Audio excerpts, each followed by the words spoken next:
आज की इस खास चर्चा में हम एक बहुत ही गंभीर लेकिन बेहद जरूरी विषय पर बात करने वाले हैं। एक ऐसी स्थिति जहां इंसान महज शून्य पर नहीं खड़ा है, बल्कि शून्य से भी बहुत नीचे यानी माइनस में जा गिरा है। ये वो भयानक दौर होता है जब कोई व्यक्ति भारी कर्ज, भयंकर अपमान या किसी बहुत बड़ी विफलता के बोझ तले पूरी तरह दब चुका होता है। आज हम सीधे उन मूल स्रोतों और रणनीतियों पर बात करेंगे जो इस घने अंधकार से बाहर निकलने का रास्ता दिखाते हैं। ध्यान रहे, ये कोई खोखला मोटिवेशनल भाषण नहीं है, बल्कि सर्वाइवल के लिए एक पूरी तरह से टैक्टिकल और आपातकालीन गाइड है। तो चलिए, बिना किसी देरी के सीधे विषय की गहराई में उतरते हैं। अक्सर कहा जाता है ना कि कोई बात नहीं, बिल्कुल जीरो से शुरुआत करो।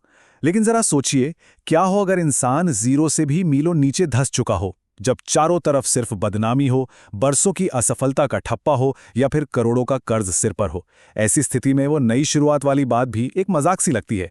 जाहिर सी बात है, अगर किसी पर 5 करोड़ का कर्ज है तो उसे 15,000 की नौकरी से क्या ही राहत मिलेगी। ये वो खतरनाक मोड़ है जहां जीवन के सामान्य नियम काम करना बंद कर देते हैं।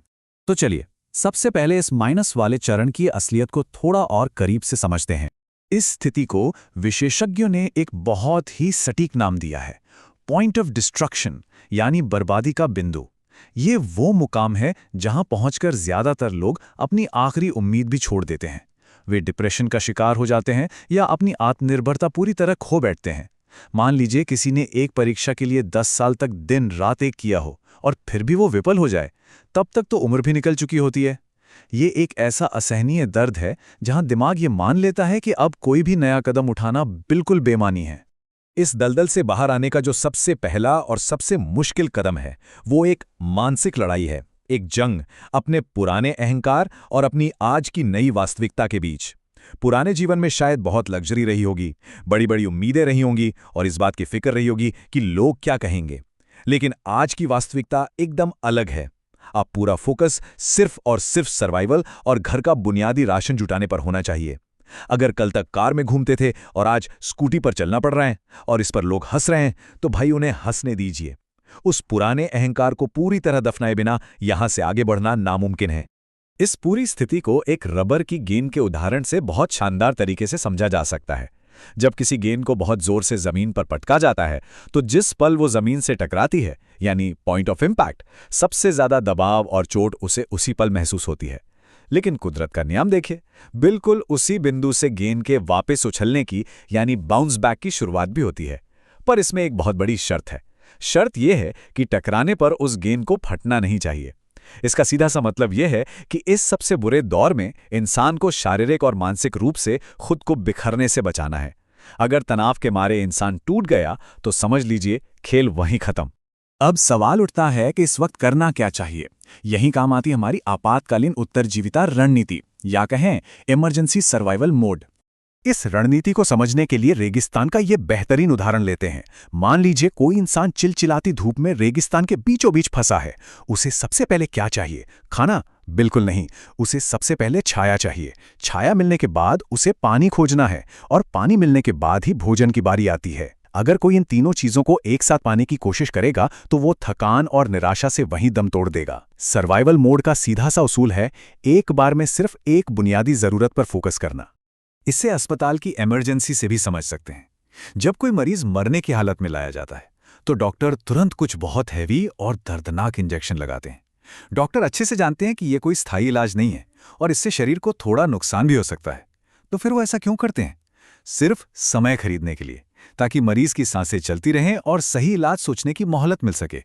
बिल्कुल इसी तरह जीवन के इस माइनस फेज में इंसान को कुछ कड़े और अप्रिय फैसले लेने पड़ते हैं, सिर्फ अपने लिए थोड़ा समय और टिके रहने की मोहलत खरीदने के लिए। और इन कड़े कदमों को उठाने के लिए एक खास तरह की सुपर पावर की जरूरत होती है, जिसे हम कहते हैं बेशर्मी की ताकत। जी हां, इस दौर में बेशर्मी कोई बुराई या चारित्रिक दोष नहीं है, बल्कि ये सर्वाइवल के लिए आपकी सबसे बड़ी ढाल है। इस नई वास्तविकता में पूरी तरह से ढीठ बनना पड़ता है। समाज के लोग गलतियां निकालेंगे, बदतमीजी करेंगे, ताने मारेंगे। ऐसे में सीना तान कर खड़े रहना जरूरी है। और हां, बार बार सॉरी बोलना बंद करना होगा, क्योंकि दुनिया माफ नहीं करती, बल्कि और कमजोर समझकर नीचे गिराती है। जो आलोचक या टॉक्सिक लोग साथ नहीं दे रहे, उन्हें जिंदगी से तुरंत बेदखल करना होगा। इस अस्थायी अपमान का कड़वा घूंट पीकर ही आगे का रास्ता तय किया जा सकता है। इस पूरी प्रक्रिया में सबसे अहम बात क्या है? किसी भी तरह से खुद को काम में लगाए रखना और अपने लिए समय खरीदना। और सच कहूं तो ये बात इस पूरी चर्चा का सबसे दमदार और शक्तिशाली रूपक है। जरा सोचिए, अगर किसी का जहाज समंदर के बीचों बीच डूब रहा हो तो क्या वो एक नए और शानदार जहाज के आने का इंतजार करेगा? बिल्कुल नहीं। डूबने से बचने के लिए इंसान सबसे पहले वो छोटा सा लकड़ी का फट्टा खोजता है जो उसे जिंदा रख सके। जब जीवन माइनस में होता है तो बेहतरीन करियर या किसी जादुई समाधान की तलाश छोड़ देनी चाहिए। फिलहाल जो भी छोटा मोटा सहारा मिले, वो लकड़ी का फट्टा, उसे बस कस के पकड़ लेना चाहिए। उस लकड़ी के फट्टे को पकड़ने की कुछ बहुत ही प्रैक्टिकल और दैनिक तरकीबें हैं। सबसे पहला उसूल, मानसिक और शारीरिक स्वास्थ्य को किसी भी कीमत पर बचाना है ताकि वो गेंद फटे नहीं। दूसरा काम, सिर्फ इतना पैसा जुटाने का जुगाड़ करना है जिससे घर का बुनियादी राशन आ सके, चाहे इसके लिए ट्यूशन पढ़ाना पड़े, कोई छोटी मोटी नौकरी करनी पड़े या ठेला ही क्यों न लगाना पड़े। इसके साथ ही यहाँ एक बहुत ही दिलचस्प मनोवैज्ञानिक और आध्यात्मिक तरकीब भी सुझाई गई है, चींटियों को दाना खिलाना। ये सिर्फ एक कर्मकांड नहीं है, ये इंसान को अपनी पीड़ा से डिटैच करता है, ध्यान भटकाता है और ये एहसास दिलाता है कि इस घोर संकट में भी वो किसी का पेट भर सकता है। इससे गजब की मानसिक ताकत मिलती है। और अंत में, सिर्फ एक ऐसे व्यक्ति को अपने सपोर्ट सिस्टम के रूप में पास रखें जो बिना जज किए आपकी बात सुनता हो। ये सब सुनने में भले ही बहुत कठोर लगे, लेकिन राहत की बात यह है कि ये स्थिति जिंदगी भर के लिए नहीं है। इसे कहते हैं 6 महीने का फट्टा। इन दो अलग अलग चरणों के बीच का फर्क समझना बहुत जरूरी है। पहला है वो 6 महीने का फट्टा, जिसका इकलौता लक्ष्य है महज समय खरीदना और डूबने से बचना। यहाँ आपका पूरा फोकस तुरंत सर्वाइवल और बुनियादी राशन पर होता है। लेकिन याद रहे, ये बिल्कुल अस्थायी है। जैसे ही दिमाग थोड़ा स्टेबल हो जाए और पैर जमीन पर टिक जाएं, तब आता है नया जहाज खोजने का चरण। तब आप करियर बनाने और लंबी अवधि के विकास के बारे में सोचते हैं। और हाँ, जैसे ही कोई सुरक्षित नाव दिखे, उस लकड़ी के फट्टे को फेंकने में बिल्कुल भी झिझकना नहीं है।